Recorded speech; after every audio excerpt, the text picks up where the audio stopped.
본격 밀리터리 팟캐스트 밀떡 시작합니다. 안녕하세요, 고현준입니다. 안녕하세요, 국방정론 박찬준입니다. 안녕하세요, 놀러온 정명섭 작가입니다. 네, 자 밀떡 오늘 우리가 나눌 이야기가 이게 제법 흥미진진한 이야기가 될 수 있을 것 같습니다. 네. 어떤 거 준비하셨습니까?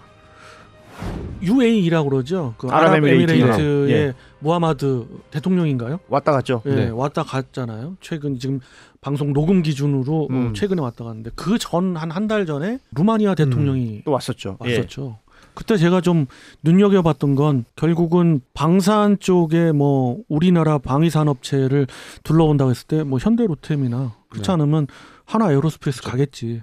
그들이 가장 찾는 지금 무기 체계를 공급하는 방산업체니까. 근데 저도 좀 놀라웠어요. 저도 상당히 의외였던 게 두산 에너빌리티를 갔단 말이에요. 두산 에너빌리티 뭐 하는 데예요? 두산 에너빌리티는 사실 역사가 굉장히 역사로 보면 어떻게 보면 소름 돋아요. 지금은 안 돋았어요. 왜냐하면 그 당시에 돋았어요. 두산 에너빌리티는 73년도에 박정희 정권 때 우리가 핵 개발을 했잖아요. 시작을 했죠. 네. 그 무궁화꽃이 피었습니다. 맞습니다. 네. 실제로 소설 속에는 무궁화꽃이 피었습니다지만 실제로 핵 개발을 진행했고 그때 그 민간 업체로 비밀리에 그것을 맡았던 회사가 한국양행이라고 있어요. 들어보신 분은 아주 연식이 오래되신 분들은 들어보셨을 거예요. 저도 처음 들어보는데요. 네, 저도요. 연식이 오래됐지만 처음 들어봤습니다. 네. 그랬다가 뭐 여러 가지 곡절을 겪고 그것이 뭐 대우 계열사인 한국중공으로 갔다가 뭐 두산으로 다시 인수되고 그래서 결국 두산 에너빌리티가 됐는데 제가 이 얘기를 왜 드리냐면 바로 핵과 관련이 있는 핵 에너지까지 영업 분야에 두는 그런 회사다. 그러니까 회사 이름이 에너빌리티니까 뭐 에너지 관련 회사인가 보다라고 생각했는데 핵. 그래서 거기는 왜 갔을까 했는데 루마니아 대통령이 거기를 갔어요? 네. 물론 뭐 여러 가지 있겠습니다만은 이제 민간 차원에서의 활발하게 또 이야기되고 있는 SMR이라고 흔히 하죠. 스몰 모듈러 리액터라고 하는 사업 때문에 간 건데 그 사업이 사실은 우리 차세대 에너지 하면은 큰 산업 측면에서 봤을 때 뭐겠어요. 그럼 전기도 좀 한물 가는 것 같고 전기차를 위시해서 한물 가는 것 같고 결국은 수소 에너지하고 그리고 차세대 원전이잖아요. 그러니까 그래서 그 소형 원전에 대한 값어치를 굉장히 높이 평가하잖아요. 점점점 했죠. 지금도 하고 있고. 근데 세계 패권 국가인 미국이 사실 가시적으로 그 산업을 갖다가 좀 키우려고 하는 게 움직임이 안 보이기 때문에 그렇죠. 우리가 이제 거기서 좀 정체되고 있지만 우린 준비는 다 돼 있는 국가잖아요. 사실은 미국은 이걸 더 불편해할 수도 있어요. 그러니까 미국이 가지는 가장 그 핵에 대한 기본적인 태도는 이건 우리가 관리할 수 있어야 된다. 맞죠. 통제할 수 있어야 된다는데 뭐 다른 나라나 지구 곳곳에서 이런 일들이 뭐 소규모든 중규모든 벌어지는 것 자체를 원치 않는 거죠. 그렇죠. 그러다 보니까 이게 산업적으로 발전하는 데에도 굉장히 브레이크가 많이 걸린다는 거죠. 그런데 SMR 기술을 갖고 있는 경쟁 국가가 있다 그러면 더더군다나 지네가 독점이 아닐 테니까 굳이 빨리빨리 산업 가시화를 시키지는 않을 건데 어찌됐든 그 중간 단계 기술로 해서 자기네 자본으로 해서 자기네 땅에서 자기네 영토에서 하기에는 좀 뭐하니까 루마니아의 어떤 이건 참 표현이 뭐합니다만 약간 시험 삼아 테스트 뉘앙스상 그런 것 같아요. 왜 그렇지 않고서야 자기 돈을 들여서 루마니아에다가 그걸 지원하겠어요? 그래서 제가 알기로 한 5조 정도 되는 줄 알고 있었더니 찾아본 분에 의하면 50조라고 그래서 내가 깜짝 놀랐는데 나는 5조를 알고 있었는데 아무튼 어찌됐든 그 정도 큰 금액의 돈을 미국이 지원하면서 자기네가 설계를 했어요. 뉴스케일 파워라는 그 업체가 있거든요. 그 자기네가 그 설계한 소형 원자로 기술, 전체 소형 원자로 기술로 보면은 중간 과도기적인 기술인데 왜냐하면 가압 경수로 형태이기 때문에 가압은 아니지만 경수로 형태이기 때문에 중간 단계지만 그걸 설계하고 그거에 대한 제조 이 부분은 자기가 단가가 너무 들어가는 거예요. 그래서 그 부분을 두산 에너빌리티에다 맡기고 있거든요. 그래서 두산 에너빌리티라는 회사를 얘기했는데 루마니아 대통령이 거기에 온 이유가 이게 다 연결이 된다. 그렇죠. 미국, 루마니아, 대한민국이죠. 그 얘기를 하려다가 괜히 이게 핵과 연관이 지어질 것 같고 그래서 제가 그동안 에피소드로 안 다루려다가 뭐 이젠 다뤄볼 만도 하겠다 싶어서 이게 한 보니까 거고. 생각이 많네. 그렇죠. 야, 네. 이런 걸 했다가는 세계 정세에 영향을 미치겠어. 누가 찾아올 수도 있고. 그럼 이게 밀떡 입장에서의 음. 관심은 뭐겠어요? 바로 막 군용 핵무기. 그렇죠. 소형 핵무기라기보다는 그 에너지. 핵을 에너지로 쓰는. 그렇지. 예. 예, 그런 거가 우리도 그 정도의 기술을 갖고 있어? 뭐 우리 옛날에 뭐 잠수함 얘기할 때도 그랬고. 그렇죠. 그러니까 어떻게 해서든 동력을 만들어야 되는 것에 있어서의 그 효율성으로 따지자면 뭐 지금 뭐 디젤 잠수함 이런 건 비교가 안 되는 거니까. 그렇죠. 그 얘기를 종종 했었는데 일단은 그러면 차근차근 가봅시다. SMR 아까 얘기해 주셨지만 스몰 모듈러 리액터 뭡니까 이게? 기존의 원자력 발전소를 보시면 엄청나게 크죠. 큰 동그란 거 네. 이거. 네. 물론 거기에 뭐 6개 내지 7개의 그 커다란 그 원자로가 있겠습니다만은 그렇게 대형의 그런 원자력 발전소가 있어야 되고 그게 경수로 기술이기 때문에 물이 어마어마하게 필요하잖아요. 그래서 다 물가에 있는 거 아니에요? 당연히 바닷가에 네. 다 있잖아요. 그러니까 위치도 한계가 분명하고 그러니까 에너지원으로 활용하기에는 여러 가지 거기다가 뭐 아주 그냥 아킬레스건을 퍼부었죠. 후쿠시마로 예. 인해서 엄청난 위험이 이게 있다. 잘못되면 큰일 난다. 그러니까 원자력 발전소가 대형으로 있을 때 이게 뭐 지진이라든지 자연재해 때문에 이게 뭐 핵폐수 같은 게 흘러나와 그렇죠. 버리면 지금 뭐 일본 상태가 그런 거지만 이게 관리를 한다고 해도 사실은 인류가 겪어보지 못했던 영역이기 때문에 그렇죠. 모르는 거예요.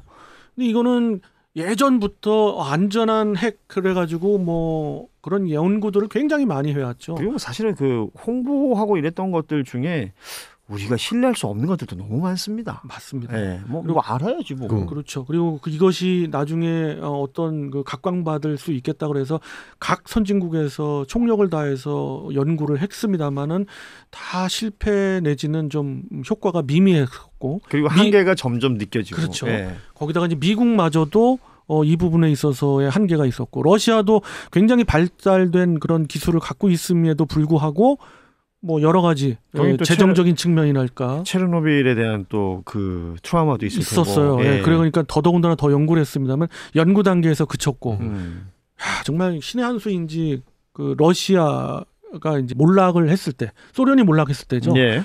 그때 우리가 혜택 받은 게 꽤 있죠. 그 중에 하나가 바로 이거예요. 소형 원자로 기술을 그때 받았어요. 받았는데 소련 몰락이랑 연결이 되는구나. 연결돼요. 그리고 우리가 더 나아가면 이게 1970년대 초반에 박정희 정권 때부터 가는 거예요. 그때 핵 물리학자들이 전부 와서 그 두뇌들이 나라를 위해서 왔었잖아요. 그렇죠. 그거를 뭐 위정자들이 잘못하고 또는 미국의 압력 여러 가지 해외 여건 때문에 그 사람들을 너무 천대시했고 그 많은 인력들이 다 퇴직도 하고 뿔뿔이 흩어졌지만 그 기술은 살아 숨을 쉬고 있었던 거죠.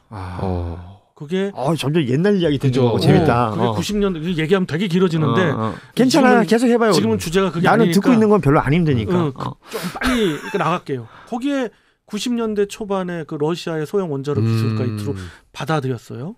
거기에 우리 독창적인 기술이 더해져서 꽃피게 된 것이 뭐 이게 언제서부터 시작됐다고 하면은 뭐 또 정치적으로 가야 되니까 그 부분을 있겠죠. 떠나서 네. 어찌됐든 우리는 그걸 갖고 꽃을 피우기 시작했어요.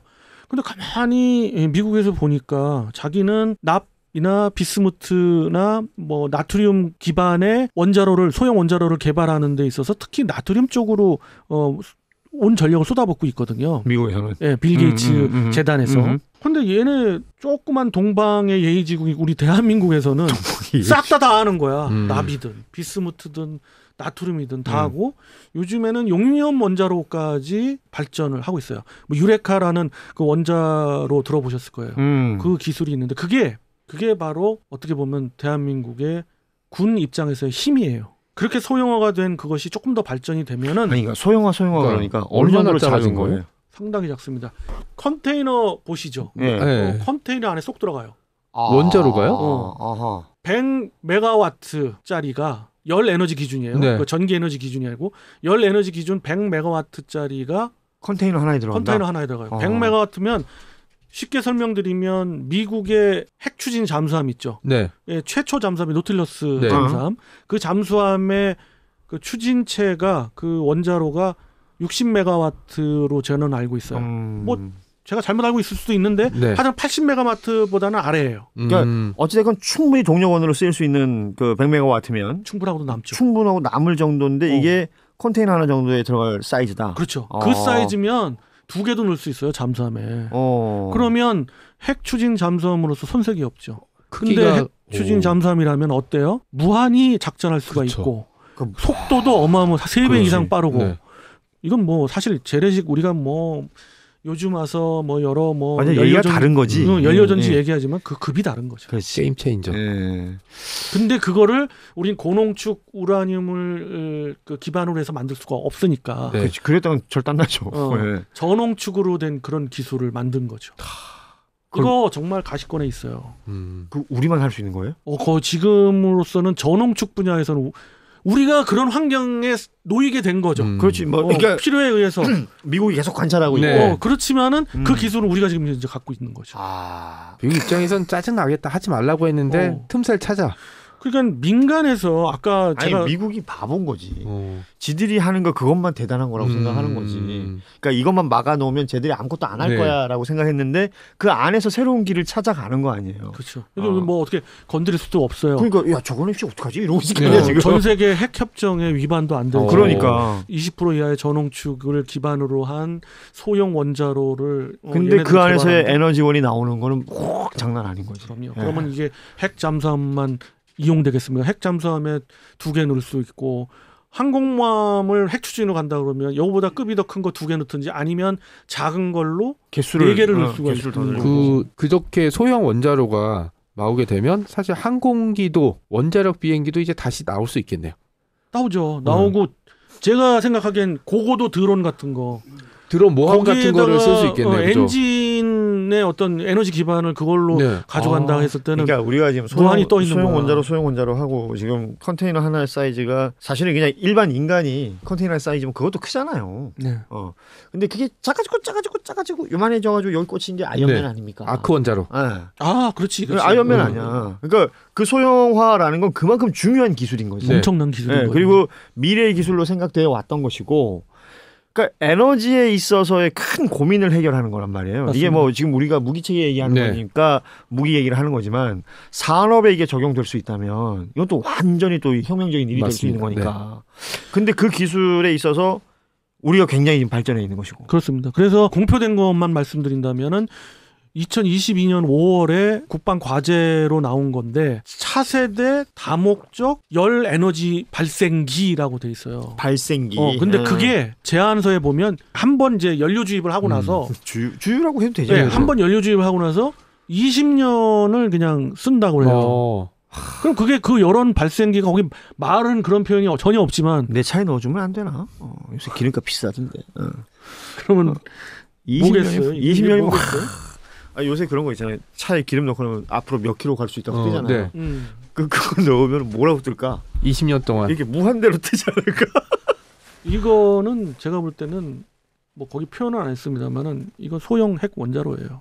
그죠. 소형 핵 원자로를 거기도 표현은 안 했지만은 해상형으로 쓰겠구나. 그러니까 뭐 차세대 뭐 어쩌고저쩌고 이런 붙여놨지만 그게 발생 기술이 아니라 발생기예요. 아예 그걸 만든다는 얘기예요. 그 원자로를 그 쓰기 위해서 만드는 거 아니에요. 그죠. 그럼 언제까지 만든 걸 봤더니 지금 계획은 2027년까지예요. 그럼 2027년에 우리가 뭘 해요? 바로 안창호급 3, 배치 3에 일본함이 나올 수 있는 그대로 간다 그러면 타이밍상 그런 타이밍이에요. 그러면 뭐 플랫폼은 그대로 간다고 봤을 때 설계는 그거에 맞춰서 하면 되니까 그럼 여러 가지가 맞아 들어가는 거지. 그래서 저는 그 맞아 들어가게 만드신 거 아니에요 혹시? 제가 그렇게 그걸 바래가지고 그렇게 끌고 갈 수도 있어요. 물론 있지만 여러 가지 뭐 또 다른 분의 시각도 다를 수 있지만 저는 이거는 그걸 목표로 가고 있구나. 그러니까 뭐 안창호급대로 뭐대로 이렇게 계획들이 쭉쭉 있다는 걸 다 알고 있는 우리 박찬준 위원 입장에서는 요걸 이렇게 맞춰봤더니 요게 되네. 이거 좀 비방용 표현이긴 하면 다리가 맞네 이런 생각을 한 거예요. 그렇죠. 그리고 이제 컨테이너형이라고 생각하니까 또 떠오르는 게 그 전시회 가서 레이저 무기 축소 모형들이 나왔잖아요. 맞습니다. 그것도 이런 컨테이너 위에다가 조준 장치랑 발사기 같은 걸 이렇게 만들어놨더라고요. 그러면 레이저 무기가 지금 실용화가 안 된 이유가 제가 알기로는 출력 문제인데 그렇죠. 이 문제도 해결이 되네요. 그렇죠. 그거를 될 수 있지. 그 열 에너지를 바로 전기 에너지로 바꾸면 되니까. 그렇죠. 그거 저 스타워즈의 광선검 같은 그렇죠. 거 나오는 거지. 무한대의 전기 에너지가 나오는 거. 그러니까 뭐 여러 가지 생각할수록 막 그런데 뭐 함정도 그래요. 제가 통합 마스트에 들어가는 지력알림 소자의 숫자들은 결국은 에너지원에 달렸다라고 그렇죠. 했는데, 뭐 예를 들어서 일반 전투함에 그런 연료를 단다고 봐요. 그런 핵 원자로를 장착한다고 봐요. 자, 약간 냉정해질 필요가 있는 게 이게 너무 우리가 희망회로만 돌리는 것 아니에요? 정말 이건 가시권입니다. 진짜로? 예, 핵무기가 아닙니다. 이거 핵 추진의 군용 그렇지. 버전은 핵무기하고는 다른 얘기죠. 네, 우리는 다른 얘기지. 제가 보기에는 크게 두 가지로 가는 것 같아요. 군용 차량은 수소 에너지 쪽으로 가는 것 같고 그 외의 에너지원은 무한대의 열 에너지를 발생시키는 이런 소형 원자로로 가겠다는 거예요. 지금 초기 단계니까 뭐 한 번 주입하고 20년 얘기하지만 제가 판단했을 때는 40년은 봐요. 이 전홍축으로 갈 때까지 가면 40년은 본다고 봐요. 간다고 봐요. 그건 진짜 엄청난 기술이다. 신병이 들어와서 관리자로 임명되고 정년퇴직할 때까지 그걸 쭉 교체 안 해도 되겠네요? 아니 입대와 동시에 정년퇴직까지 그 보직이나 그 업무 자체가 없는 거지. 부사관이? 네네. 그렇잖아요. 그러니까 그렇지, 뭐 예를 들어 하사 임관을 해서 뭐 예를 들어서 이제 상사 원사까지 하시고 뭐 다 하셨다고 쳐. 갈 수 있는 데까지 갔다고 쳐. 이제 내 나이 60이 넘어 뭐 이렇게 될 거 아니에요 그때 되면. 그렇죠. 보급 체계도 단순화될 것 같고. 아주 단순화되겠죠. 그리고 그 컨테이너로 운반할 수 있으니까 뭐 예를 들어 사단 하나가 이동된다고 봤을 때 어디에 이동되건 컨테이너가 글로 가가지고 하면은 한 개 사단 사령부 이상의 그 예하 부대까지를 다 커버하고 남을 것 같아. 예. 그런 것도 생각해 볼 수 있어요. 아니 그러니까 뭐 물론 이제 에너지원이 이렇게 경쟁력이 있는 소형 원자로가 만들어지고 그걸로 잠수함을 만약에 만들었다.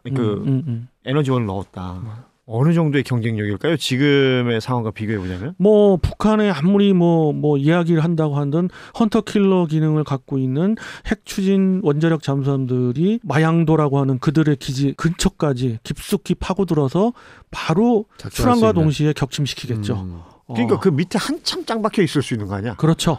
그리고 거기에 우리가 SLBM까지 운영할 수가 있잖아요.